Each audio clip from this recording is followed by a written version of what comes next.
Mandina Tcherno, ce village de la commune de Niaguis a encore vibré comme chaque année. C'est à l'occasion de la ziara annuelle dédiée à l'érudit Tcherno Marsassoum.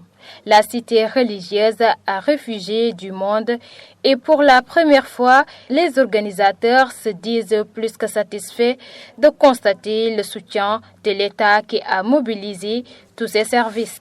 Chérif Sanoussi Sané, petit-fils du vénéré membre du comité d'organisation. Je tiens d'abord, pour répondre à cette question, félicitez-vous la presse.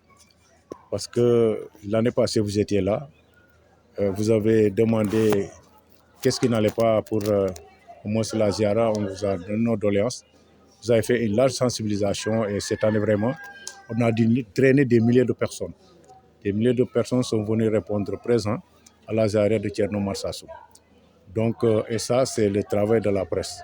Donc, ce qui est déterminant, c'est aussi l'engouement que ça a suscité cette année et le monde qui est venu nous répondre. Et encore une chose qui est vraiment remarquable, c'est que la participation de la sécurité, la gendarmerie était là. Et pour une première fois, l'autorité administrative est venue au moins présider la cérémonie officielle. En l'occurrence, le sous-préfet de Niaguis. Vraiment, c'est quelque chose qui nous a marqué. Et là, on félicite tout le gouvernement du Sénégal, à commencer par le président de la République, le Premier ministre et son gouvernement, le gouverneur de la région de Ziguinchor, le préfet de la région de Ziguinchor et le sous-préfet de Niaguis, et même jusqu'au maire de Niaguis. Là, on remercie toutes ces autorités qui ont vraiment participé activement à la réussite de cette édition. Saisissant cette opportunité, les populations profitent pour étaler les principales préoccupations de cette cité religieuse. La route qui y mène est dans un état déplorable, d'où l'urgence pour l'État de réagir. D'abord, je vais commencer par l'état de la route où quand même c'est la poussière jusqu'à présent. Ziguinchor, Mandina, Tcherno, c'est pas diable, hein. À peu près, si c'est trop, c'est 7 km.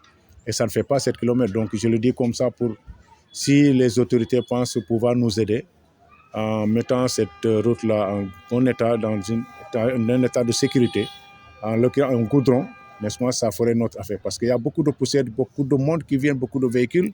Et moi, Dieu merci, jusque-là, on n'a pas enregistré de problème. Mais il vaut mieux prévoir que demain, ça peut avoir des problèmes. Des Jakarta, des véhicules, de tout le monde concourent vers Mandina Tcherno.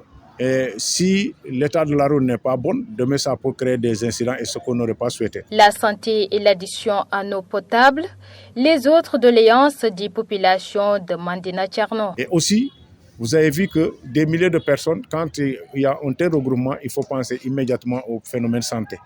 La santé nous fait défaut. C'est pourquoi vraiment, si on avait un poste de santé ou un centre de santé, je ne sais pas comment ils veulent l'appeler, pour nous couvrir la zone, couvrir un tel événement, ça serait vraiment une bonne chose.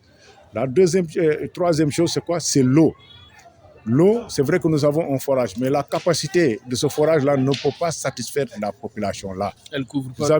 Nous sommes obligés des fois de faire appel aux eaux et forêts qui stationnent des trucs, où c'est nous qui profitons 3 jours, 4 jours avant de prendre des barils où il faut les remplir quand même. Et ça même de l'eau qui stagne comme ça aussi, c'est pas bien. On est obligé de le faire, ne serait-ce pour quand même satisfaire les besoins de la population. Ça, vraiment, on demanderait aux autorités, puisque Mandina Tcherno, c'est une cité religieuse.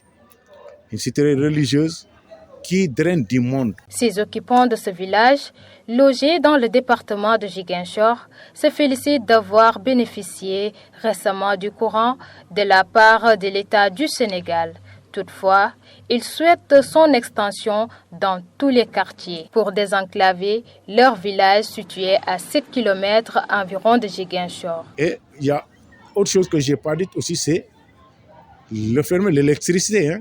C'est vrai que cette année, quand même, l'État a tout fait pour qu'on ait de l'électricité. Bon, l'électricité, mais c'est que ce n'est pas encore trop entré dans les maisons, mais parce que c'est juste une semaine que c'est venu. Là, vraiment, c'est salutaire pour l'État du Sénégal, vraiment, qui pense à nous. Mais vraiment, on aurait demandé un effort supplémentaire en faisant quoi? En sécurisant au moins les voyageurs pour que la route là soit vraiment goudronnée, qu'on ait un poste de santé et que la capacité du forage vraiment augmenter. Là, si vraiment on a ces 3 éléments dans un premier temps, on peut souffler 5 ans sans rien demander. Les habitants de Madina Tcherno comptent sur le régime du duo Sonko Diomaye et cela doit passer d'abord par la réfection de ce tronçon par où passent des milliers de pèlerins lors de cette ziara dédiée au vénéré Thierno Marsassoum.